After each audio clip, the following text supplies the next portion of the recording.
Hello everyone. तो पहले update की बात करके चले तो यूएस और ईरान के बीच में जो बातचीत चल रही थी हमारे पड़ोसी मुल्क पाकिस्तान में, तो उसका कोई भी सोल्यूशन नहीं निकला। उल्टा 21 घंटे बर्बाद हुए उल्टा सिचुएशन और ज़्यादा ख़राब हो गई है। और डोनाल्ड ट्रंप ने उल्टा ऑर्डर दे दिया है कि स्ट्रेट ऑफ हॉर्मुज को हम बंद कर देंगे। जो भी ईरान से इंडिया शिप आ रही थी, चाइना जा रही थी, पाकिस्तान जा रही थी, वो शिप भी अब बंद हो जाएंगे। उनका कहना है कि जो भी इन कंट्रीज से ऑयल खरीद रहा है तो उनको मदद कर रहा है, मतलब उनको पैसा दे रहा है, तो वो और ज़्यादा दिमाग खराब कर रहे हैं। तो अब वो भी बंद कर दिया है। उसके बाद ऑयल के प्राइसेस जो $100 से कम आ गए थे परसों नरसों तक, 100 से भी ज्यादा में ट्रेड कर रहे हैं। गोल्ड के प्राइसेस गिर गए हैं। स्टॉक मार्केट अगर देखोगे हर जगह के तो गैप डाउन ओपनिंग देखने को मिली है, पूरा लाल लाल हो रखा है। सिल्वर, गोल्ड, रुपी की वैल्यू सब गिरती हुई दिखाई दी है। बड़ी मुश्किल से ऊपर आना स्टार्ट हुई थी और ये सब और दोबारा से गिरने लग गई है। इंडिया की बात करें तो 10 ईयर बॉन्ड यील्ड जो है वो बढ़ते हुए दिखाई दिए हैं। बॉन्ड रेट है 6.48%। 2035 के जो यील्ड थे वो 6 बेसिस पॉइंट से बढ़ते हुए दिखाई दिए हैं। 6.9 में पहुंच चुके हैं अभी के लिए। और ये ऐसा ही नहीं कि इंडिया में हो रहा है, जापान में भी ऐसा हो रहा है। उनके भी 10 साल वाले बॉन्ड में बढ़ता हुआ दिखाई दिया। ऑस्ट्रेलिया में हो रहा है, न्यूजीलैंड में हो रहा है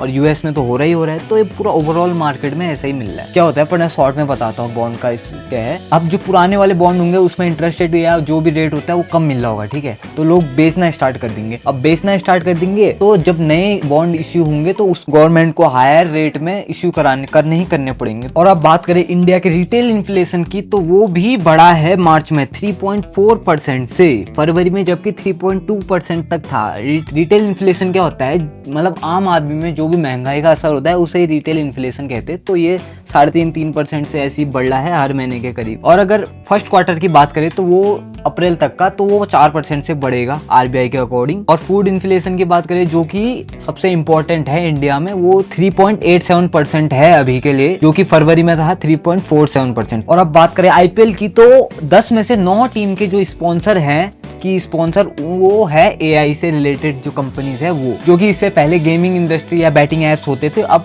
चेंज होता हुआ दिखाई दिया है। एआई कंपनीज टेक ओवर कर रही है। जो बीसीसीआई के यहाँ जेमिनाई की डील हुई है इस साल 270 करोड़ की हुई है। और पूरे सीजन की बात करें तो 300 से 400 करोड़ रुपए आएंगे। और अब बात करें इंडिया के डाटा सेंटर की, उनकी मार्केट कैपिटलाइजेशन 2030 तक $22 बिलियन की हो जाएगी। अभी 2025 में $10 बिलियन की है, 200% से बढ़ जाएगा 2030 से आने वाले 3-4 सालों के अंदर। 2020 से 2024 के बीच में $15 बिलियन आए थे बाहर से, फॉरेन इन्वेस्टर ने इन्वेस्ट किए थे डाटा सेंटर में। अभी भी कर रहे हैं और करते भी जाएंगे क्योंकि हमारे पास एज है, लोअर कंस्ट्रक्शन कॉस्ट है और जो एआई इंफ्रास्ट्रक्चर है अभी इंडिया में अच्छा खासे लेवल पे बिल्ड होता हुआ दिखाई दिया है आने वाले सालों में, और अभी भी वो चल रही है। और अलग अलग कंपनी के साथ डील तो चलती रहती है छोटी मोटी इनकी। अब बात करें ट्रूकॉलर की तो वो कॉन्फिडेंट है इंडिया में कि अभी तक चलते रहेंगे, क्योंकि गवर्नमेंट का नया रूल आया था, नए नंबर में जो रियल नाम है वो दिखने लग गए हैं अभी लोगों को। ट्रूकॉलर के पास अभी इंडिया में करंटली 328 मिलियन यूजर है, मतलब 32 करोड़ के करीब यूजर है। और कंपनी ने 94 करोड़ रुपए ग्लोबली कमाए हैं दिसंबर क्वार्टर में, मतलब अच्छा खासा बिजनेस है इनका। पर इंडिया में थोड़ा कम होता हुआ दिखाई दिया है, पर अभी भी ये कॉन्फिडेंट है क्योंकि इनके पास एड से पैसा आता है और स्विगी और उबर के साथ इनके पार्टनरशिप है, तो वहां से मेनली इनका मोस्ट ऑफ द मनी आता है। तो अब बात करें एल&टी कंपनी की तो उनका एम है 3.5x revenue from nuclear energy. पूरे इंडिया में अभी 8.8 गीगावाट की कैपेसिटी है। अगर तक इंडिया का एम है 2047 तक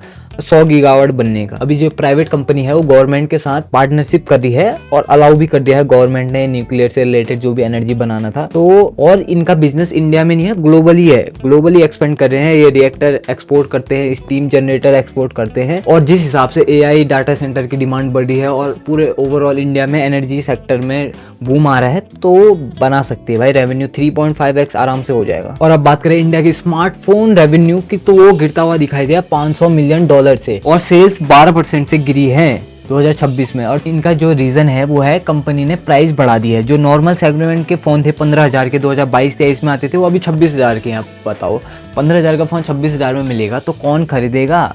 लोअर सेगमेंट वाले फोन को धीरे धीरे हटाने के चक्कर में है क्योंकि मार्जिन कम मिलता है उनमें।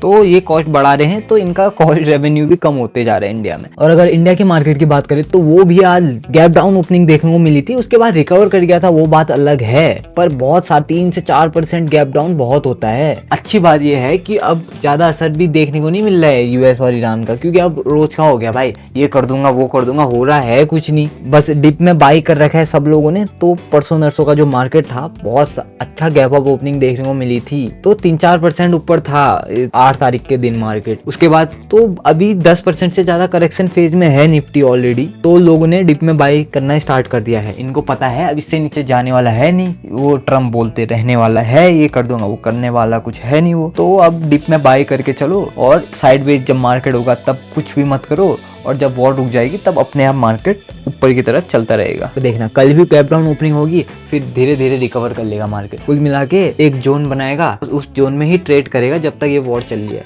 उसके अगर कोई इंपॉर्टेंट अपडेट नहीं आई या आ गई तो वो बात अलग है, तब तक साइडवेज चलते रहेगा, उसके बाद सीधा गोली बनेगा ऊपर को, तो सही है। तो आज के लिए भाई इतना ही, कल मिलते हैं, बाय बाय।